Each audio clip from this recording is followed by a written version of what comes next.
Jadi, Assalamualaikum warahmatullahi wabarakatuh.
Baik, Assalamualaikum warahmatullahi wabarakatuh. Nama saya Andi Aziz Hermalani dengan A03122103.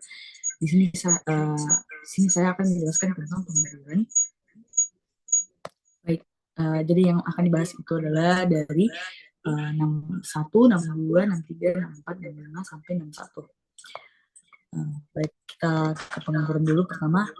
Nah, yang pertama adalah ekonomi mempelajari pengangguran untuk mengidentifikasi penyebabnya dan untuk memperbaiki kebijakan publik yang mempengaruhi pengangguran. Nah, adapun juga tentang kehilangan dan penemuan pekerjaan, yaitu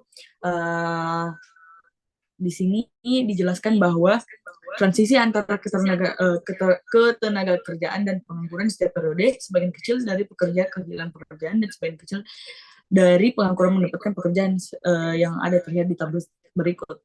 Nah, untuk selanjutnya itu, mengapa sih ada pengangguran? Jika seseorang selalu dapat menemukan pekerjaan dengan cepat, maka tingkat peluang pekerjaan akan sangat tinggi dan tingkat pengangguran mendekat nol. Dan sudah juga ada dijelaskan dengan di tabel yang sudah ada di PowerPoint. Nah, adapun juga pengangguran kerja dan hasil pengangguran. Pengangguran yang disebabkan oleh waktu yang dibutuhkan pekerja untuk mencari pekerjaan disebut pengangguran fungsional. Itu ketika pekerjaan mereka diterima atau ketika keterampilan khusus mereka tidak lagi dibutuhkan. Nah, di sini ada kekekuatan upah real dan pengangguran struktural, yang dimana pengangguran yang dihasilkan dari kekekuatan upah dan penjajahan pekerjaan kadang-kadang disebut juga pengangguran struktural. Nah, selanjutnya juga ada juga di sini gambar 6,3 yang dimana kelakuan upah real menyebabkan penjatahan pekerjaan. Jika upah real bertahan di atas tingkat equilibrium, maka penawaran tenaga kerja melebihi permintaan. Hasilnya adalah pengangguran. Nah, untuk di 6,4 itu ada pengalaman pasar tenaga kerja di Amerika Serikat. Di Amerika Serikat sendiri sejauh ini kita dinyatakan kepada buku mengembangkan teori di balik tingkat pengangguran alamiah. Di sini terdapat ada kekuatan upah pada gilirannya muncul dari undang-undang upah minimum serikat pekerja dan upah efisiensi. Terus ada pun juga di Eropa di 6,5. Nah, apa sih penyebab meningkatnya pengangguran Eropa? Tidak ada yang tahu pasti. Tapi ada teori terbuka yang banyak ekonomi percaya bahwa masalahnya ditelusuri ke interaksi antara kebijakan jangka panjang dan di jangka pendek. Mungkin untuk kesimpulan dari chapter 6 sendiri adalah pengangguran mewakili sumber daya yang terbuang. Pekerja yang menganggur memiliki potensi untuk berkontribusi pada pendapatan nasional, tetapi tidak melakukannya. Mereka yang mencari pekerjaan yang sesuai dengan kemampuan mereka akan senang ketika pencarian selesai, dan mereka yang menunggu pekerjaan di perusahaan yang membayar upah di atas keseimbangan akan senang ketika lowongan dibuka. Baik, itu mungkin untuk chapter 6 sendiri. Jadi saya akan menjelaskan di chapter 9, yaitu perkenalan pada fluktuasi ekonomi. Nah, adapun juga table of content-nya itu sama seperti yang di chapter 6 sendiri. Dengan ini betul-betul tentang faktor tentang siklus bisnis. Nah, yang pertama itu adapun tabel faktor tentang siklus bisnis yang dimana persentase diubah dari persen tersebut. Pertumbuhan PDB real di Amerika Serikat di PDB real rata-rata sekitar 3% per tahun, tapi terdapat fluktuasi yang cukup besar di sekitar rata-rata ini. Area yang resesi melalui periode resesi yang sudah dijelaskan, yang sudah ada tertara di tabel. Nah, adapun juga menunjukkan pertumbuhan dalam dua komponen utama, yaitu komponen panel A, investasi pada panel B, pertumbuhan kedua variabel ini menurun selama resesi. Nah, selanjutnya ada juga cakrawala cakrawala waktu dalam ekonomi makro.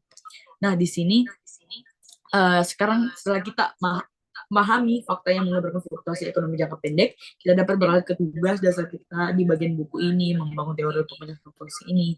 Seperti itu. Nah, ada pun juga permintaan agregat, yang dimana permintaan agregat ini adalah hubungan antara jumlah output yang diminta dan tingkat harga agregat. Dengan kata lain, kurva permintaan agregat memberitahu kita jumlah barang dan jasa yang ingin dibeli orang pada tingkat harga tertentu. Nah, ada juga di sini kurva tabel kurva agregat yang dimana itu menunjukkan hubungan antara tingkat harga price dan jumlah barang yang dimana diminta di tabel Y digambar untuk nilai tertentu dari jumlah uang beredar M. Kurva permintaan agregat miring ke bawah, semakin tinggi tingkat harga P, semakin rendah tingkat keseimbangan real MP, dan karena itu semakin rendah jumlah barang dan jasa. Nah, ada pun juga pasukan agregat. Yang di sini adalah penenggaran agregat adalah seperti yang sudah dijelaskan, karena perusahaan yang memasuk barang dan jasa memiliki harga yang fleksibel dalam jangka panjang, tetapi harga kaku dalam jangka pendek. Nah, ada pun juga kebijakan stabilisasi. Di sini fluktuasi perekonomian secara keseluruhan berasal dari perubahan penawaran agregat atau permintaan agregat ekonomi, peristiwa eksogen yang menggeser guncangan kurva ini ke ekonomi. Terus baik, selanjutnya itu ada kesimpulan tersendiri untuk chapter 9. Bab ini memperkenalkan kerangka kerja untuk mempelajari fluktuasi ekonomi, model penawaran agregat dan permintaan agregat. Model ini dibangun bersifat asumsi bahwa harga bersifat kaku dan dalam jangka pendek dan fleksibel dalam jangka panjang. Ini menunjukkan output menyimpan sementara dari tingkat yang diserahkan oleh model klasik. Oke, jadi selanjutnya adapun saya akan menjelaskan di chapter 10 sendiri. Di chapter 10 sendiri adalah permintaan agregat 1 membangun model ISLM. Nah, di sini akan saya jelaskan 3, yaitu pasar barang dan kurva IS, dan 10,2 pasar uang dan kurva LM kurva, dan terakhir kesimpulan. Nah, adapun yang pertama yaitu hubungan antara tingkat bunga dan tingkat pendapatan yang muncul di pasar barang dan jasa. Untuk mengembangkan hubungan ini, kita mulai dengan model dasar yang disebut persilangan Keynesian. Model ini adalah interpretasi paling sederhana dari teori Keynes tentang bagaimana pendapatan nasional ditentukan dan merupakan blok bangunan untuk model Islam yang lebih kompleks dan realistis. Nah, singkatnya, kurva ISIS menunjukkan kondisi tingkat bunga dan tingkat pendapatan yang konsisten dengan equilibrium di pasar barang dan jasa. Kurva IS digambar untuk kebijakan fiskal tertentu. Perubahan kebijakan fiskal yang meningkatkan permintaan barang dan jasa menggeser kurva IS ke kanan. Perubahan kebijakan fiskal yang mengurangi permintaan barang dan jasa menggeser kurva IS ke kiri. Seperti itu. Nah, adapun juga di 10,2 itu pasar uang dan kurva LM kurva. Di sini dikasih dari general teori, Keynes menawarkan pandangannya tentang bagaimana tingkat bunga ditentukan dalam jangka pendek. Penjelasannya disebut teori provinsi likuiditas. Nah, untuk asumsi ini menyarankan bahwa penawaran keseimbangan uang real adalah tetap dan khususnya tidak tergantung pada tingkat bunga.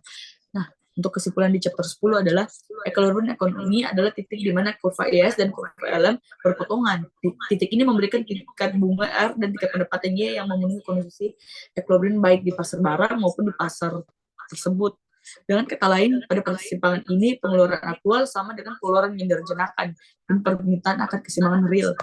Saat kita menyimpulkan bab ini, mari kita ingat kembali bahwa tujuan akhir kita dalam pembagian model Islam adalah untuk menganalisis fluktuasi jangka pendek dalam aktivitas ekonomi. Baik, selanjutnya ini adalah chapter 11 yang terakhir ya, teman-teman. Ini adalah menjelaskan tentang permintaan agregat kedua, menerapkan model ISLM yang dimana chapter 10 itu membangun, sedangkan dalam chapter 11 sendiri itu adalah menerapkan. Nah, di sini akan dijelaskan adalah empat table of content. Nah, yang pertama itu menjelaskan fluktuasi dengan model ISLM. Nah, adapun juga di sini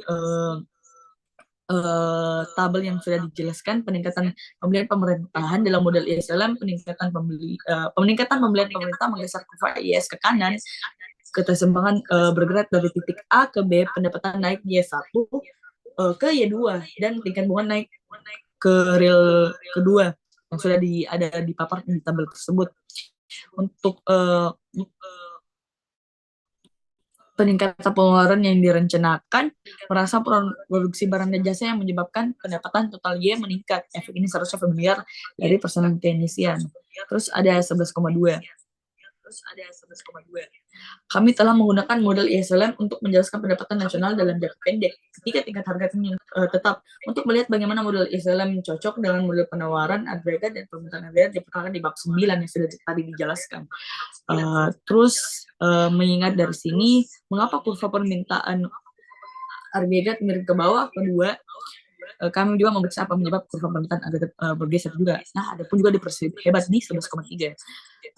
Di sini ada juga tabel yang sudah dikasih lihat, yaitu deflasi yang diharapkan dalam model Islam meningkatkan tingkat bunga real untuk setiap tingkat bunga nominal tertentu, dan ini menekan pengeluaran investasi.